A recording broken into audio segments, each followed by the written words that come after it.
Hello, and welcome to today's stream. My name's Jack. Today, I'm going to be joined by Raphael. Raphael is an engineer from Germany who's going to talk about his experience with dLive and his experience with the range.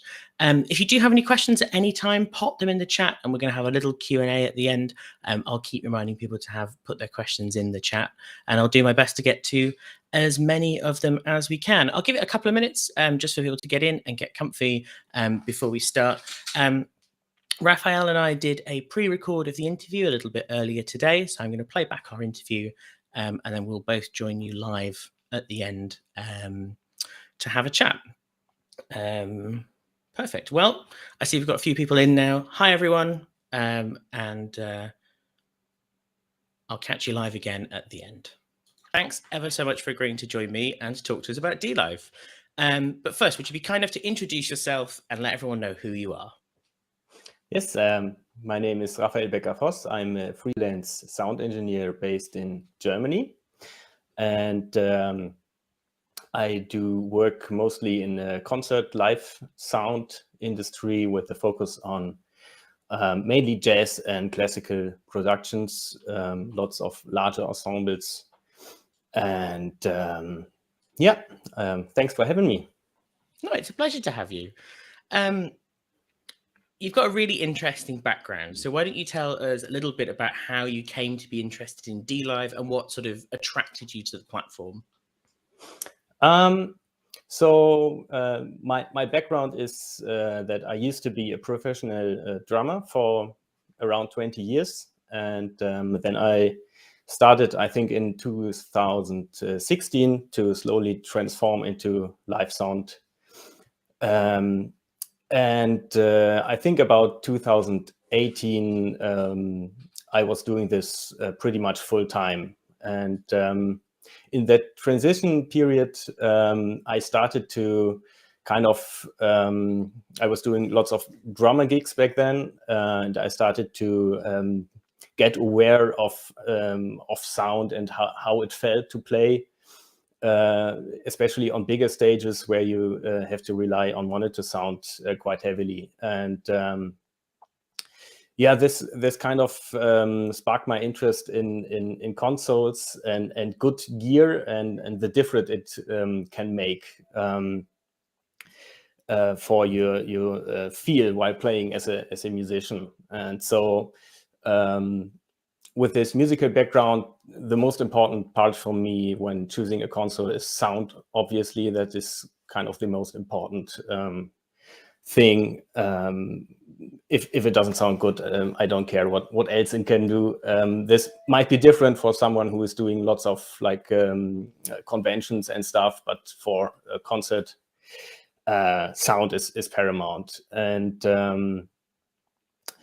latency is also a big thing for me, coming from this drummer background. Having a good feel and a good timing is important, and it was and is one of the key selling points of dLive, that it has very, very minimal latency and a constant latency at that, and combined with the fact that it sounds amazing, that's a very great combination.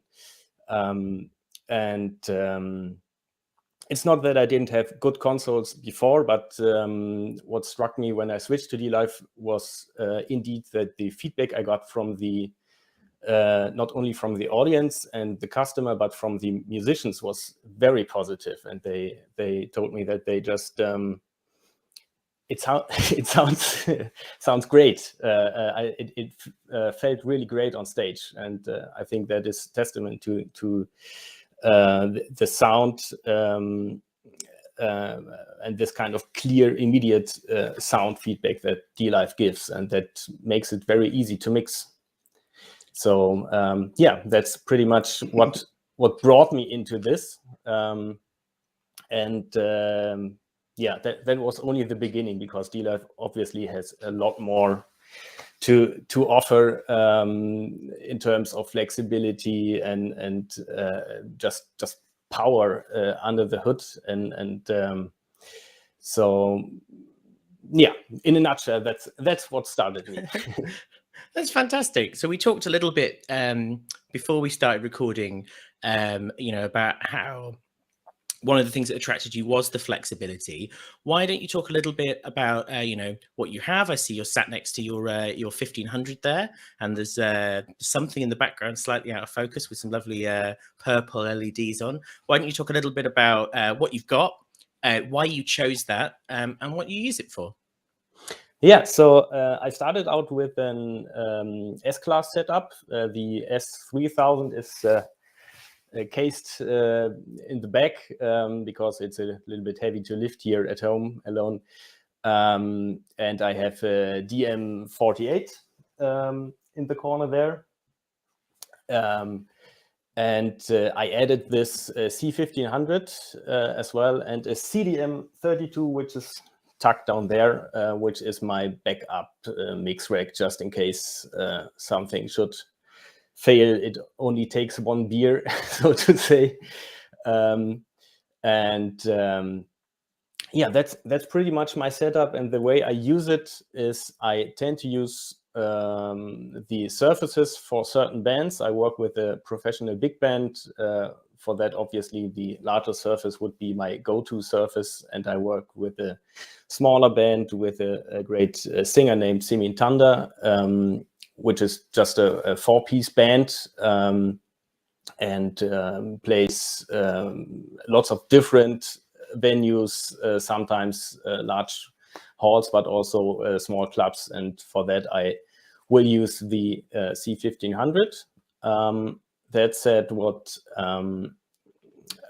draw me to dLive also was the fact that I don't have to do it that way. I can just drive to the gig with my trailer. I have everything in there, both surfaces, and I can then just take a look at the venue and decide which surface is best to use, because sometimes you arrive and you find out that you are doing this in the fifth story of a house, or you have to go up three large staircases and stuff like that.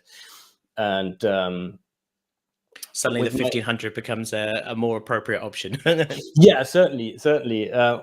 And this just takes a lot of workload off me when preparing a gig, because I don't have to decide at home which console I use. This was my usual workflow. I always had quite a range of consoles to choose from, but I had to decide which one do I use, because I like prepping shows. I just think that works for me very, very well, that I just set up everything and I show up, and I have energy to focus on the musicians and the music. So I just had to decide which console I take, because scenes seldom are compatible, because with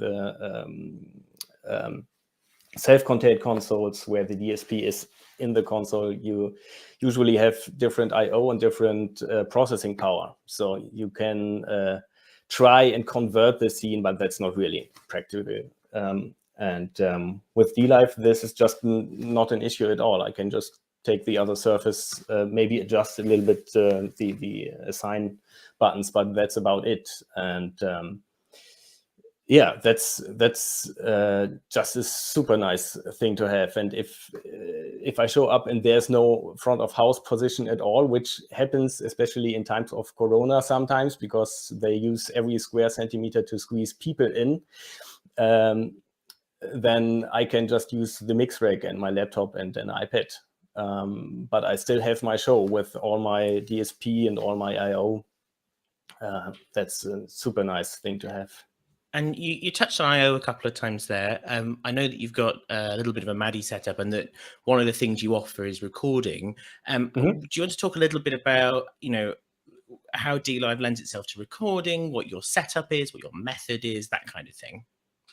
Yeah, so I have two Super MADI cards, one main card and one fail-safe card in the CDM32, so I can record no matter what. And in my main rack, the DM48, this card is kind of already set up with this little Tascam SSD recorder that is fixed in the rack and is ready to go whenever I need to record. I just turn it on and press record, and it will record 64 channels. I have that set up in all my bass scenes, so no matter what show I am on, I know there are tie lines going to that device, and that's it's a really big relief for one, because sometimes people come 5 minutes before the show and tell you, oh, could you record this? And I can just say, yes, sure. I can even start it from my iPad. And also, I don't have to pull a laptop out. I do have a multi-phase that I can use for redundant recording, but it's not always practical to have a laptop sitting around just for reasons of people tipping it over or just security, taking it with them. So that's a very nice thing to have as well. Amazing. Have you looked into any of the other products in the range? Like, I know you've got your 2 dLives, but I believe there might be an Avantis in your life. Yeah. So I did, and I'm constantly on the verge of purchasing an SQ just to have a really small console for about a year now. And I do work on an Avantis console. One very good customer of mine is the Jazz Club in Hanover, where I do all the production and tech stuff. Head of tech and production is my title there. And we switched to an Avantis console a few months ago. And I wanted to have that console there just to have kind of a similar feel, similar sound, obviously, which is very nice, because at this point, because I always use my console when I'm working externally, I always come with my own mics, with my own console. Everything else I can adjust, but these are my tools, and it's kind of a symbiosis. I just don't have to think about stuff. And Avantis does that as well. It's a little bit different concerning the UI, but just so little difference that it doesn't take any getting used to if you are fluid on dLive, and it sounds and reacts the same. I know you have quite a few guest engineers at the Jazz Club. What's their reaction been to the console? How have you found sort of people who've maybe not touched one of our products before and maybe not touched them a lot? So this was actually one of the considerations. Normally we have about like 40% guest engineers, especially with international acts. Now in Corona times, it's a little bit less, obviously, but this hopefully will get back to normal at some point. And we wanted to have a console that is just easy to approach in a walk-on situation. And Avantis and dLive do just that. It's pretty much the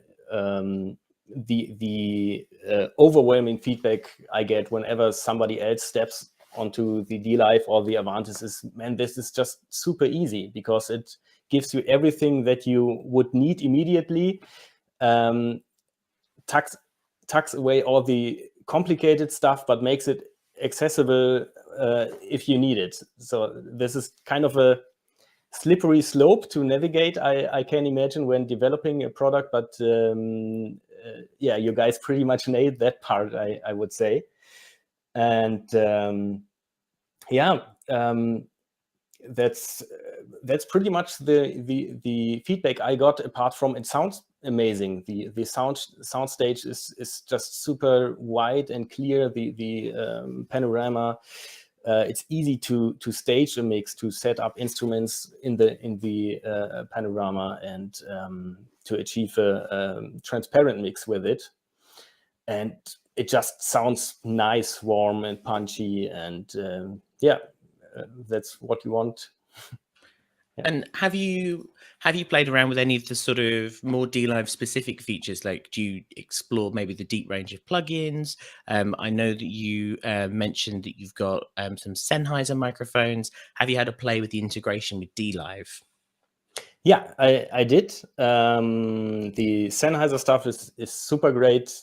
Kind of a game changer concerning the setup, because I just love to have the battery status and stuff like that inside, which normally meant that I had to have the mix rack, the Sennheiser rack at front of house, which in turn meant that I would have to set up giant pedals to get a good reception and stuff like that. And now I can just leave it on the mix rack side stage and have everything right there on the console. That's very nice and easy to set up. I have that pre-programmed also in the bass shows, and it's just there if I need it. So that's very nice.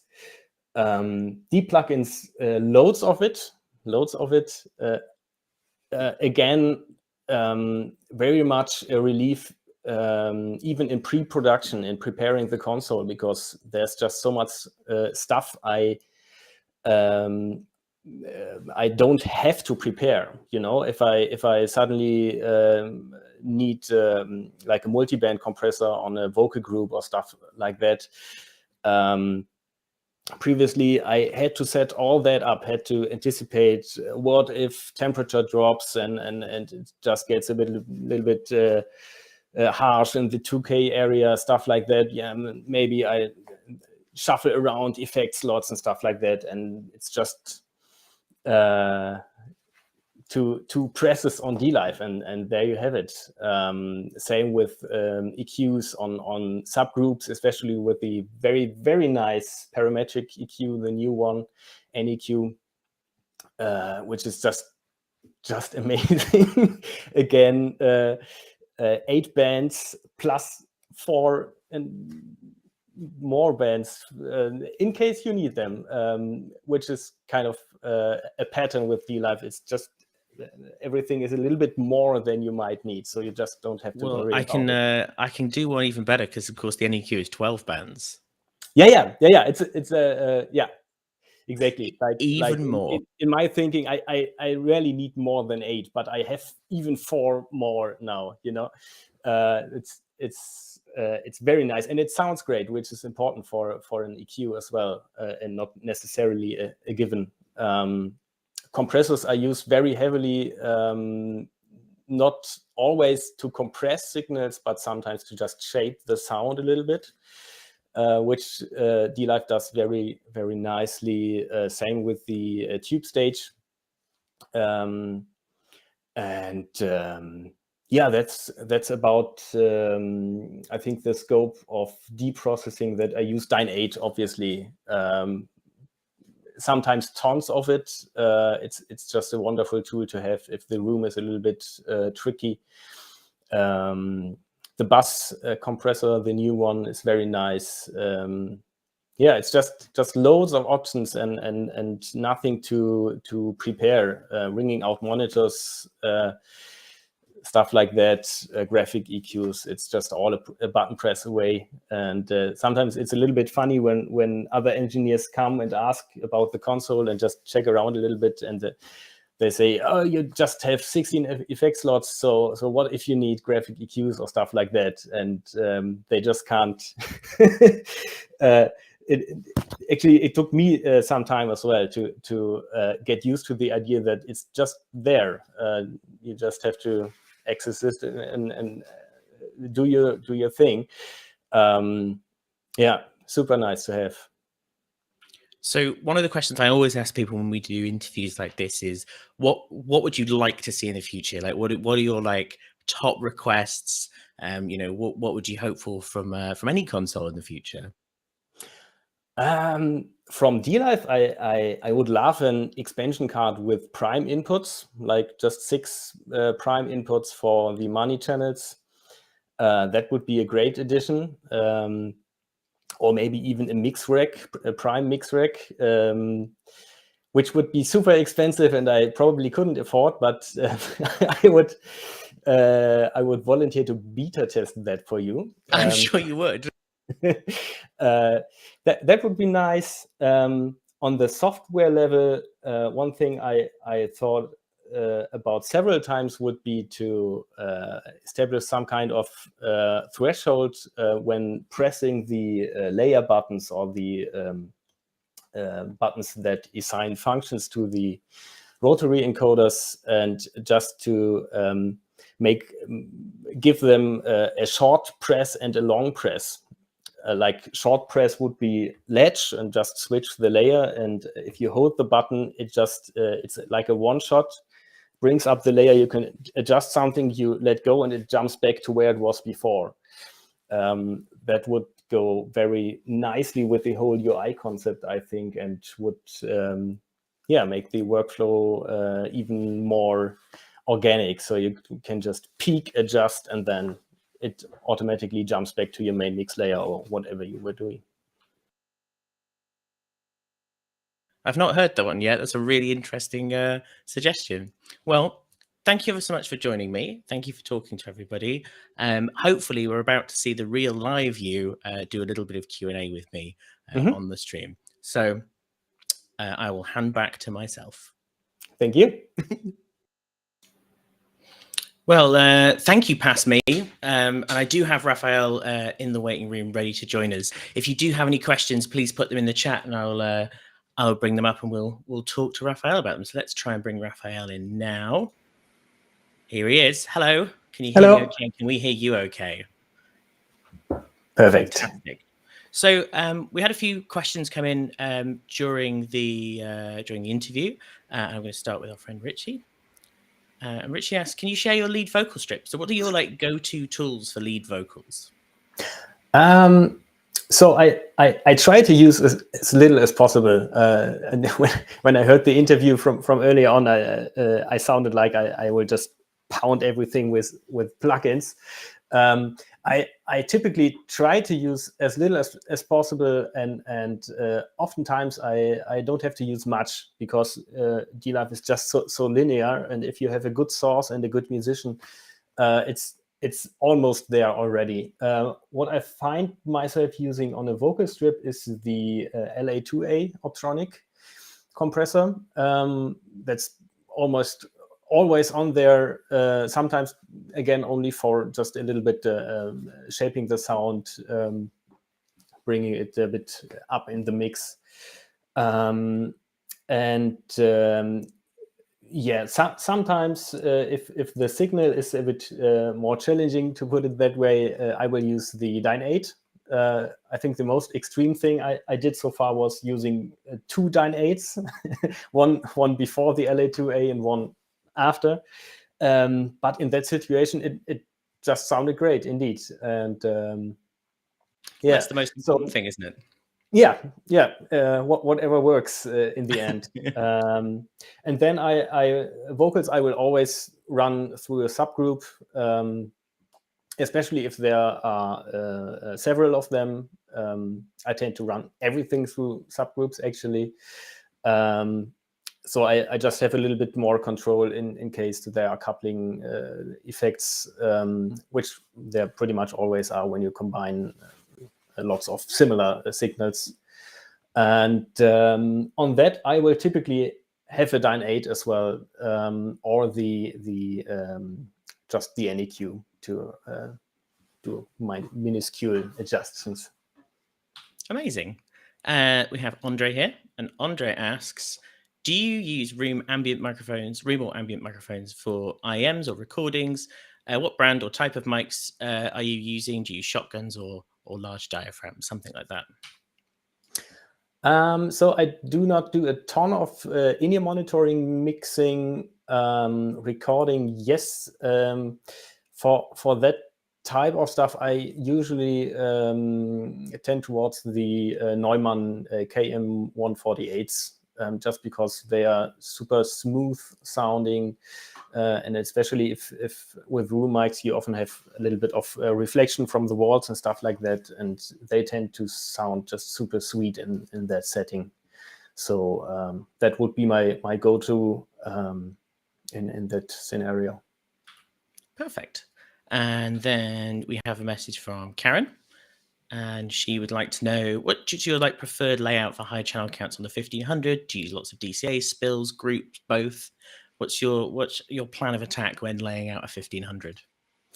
Yeah, pretty much DCA spills would be the way to go. I started on the S class, on the S3000 with DCAs on the right, your typical output-input setup. And I actually, meanwhile, switched that around. And I mix on the S3000 very much DCA-based as well. So on both consoles, I have like 12 faders, all DCAs, or depending on how many I need. And then I tend to, if I can manage, I tend to put all channels that I have just in the 2 layers below that, just to have them in a fixed spot, so to say. And then comes a layer usually with monitor channels, because I double all the inputs, and then your buses. Sometimes if it's super crowded, I will just use a soft key to do a DCA spill that actually isn't on the surface and doesn't do any level changes, but just to have a layer more, so to say. Yeah. And then the next question I've got is from Dustin, and he asks, what's your mixing philosophy when it comes to classical and orchestra? Like, how do you approach mixing something with that many channels? Mm-hmm. So that depends on the amount of amplification that I need. If it's in an acoustical setting, I tend to do as little as possible, and I like to take a little risk and just try to capture the orchestra as one acoustic entity with 2 or 4 small diaphragm condenser mics, stuff like that. And then maybe just support individual instruments that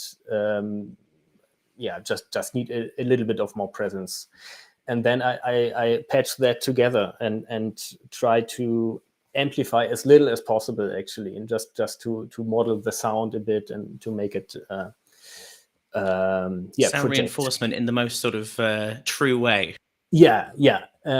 And if there's like a loud rock band and I have to really bring the orchestra up, obviously close miking would be the way to go. DPA 4099s are fantastic for that kind of stuff. Sometimes I use ribbon mics. Biodynamic M160 are very nice for strings. I did that with the string section directly in front of the drum set, and it actually did work. I used the primary, what is it called, source expander, and the dual threshold expander quite heavily on that. That was the first time I got to use it, and that's super nice to have a sort of gate that works on strings and vocals and stuff like that in such extreme situations. Of course, that's nothing you would do in a studio or so, but in live sound you just have to make it happen somehow, and this is just another great tool in your toolbox. Eduardo asks, I guess this is more of a message for everyone watching as well. Have you ever tried to use scenes to change fader layers? He's found it to be a great tool when mixing both front of house and monitors, needing more than 30 or 35 inputs for both. I'm assuming he's talking about running out of layers on a 1500. That's absolutely something you can do. I don't know if that's something you've tried, Raphael. Not yet. I try to steer away from scene changes as much as possible for now. I didn't have to do that yet.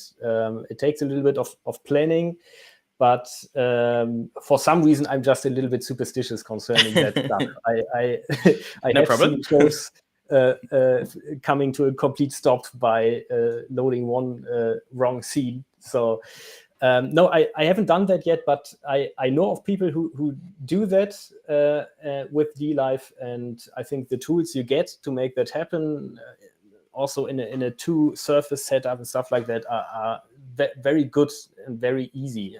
I might try it sometime. Yeah. That's amazing. I think we're coming towards the end of our stream, so unless anyone's got any last minute questions they'd like to pop into the chat, we'll probably start to bring this to a close. But thanks ever so much for joining me and spending your time talking to me and indeed the people watching the stream. Thank you everyone watching for joining us too. We'll be doing some more live streams. I believe that Al is doing his own live stream next week, and then Keith will be back for a couple of weeks doing SQ and Q.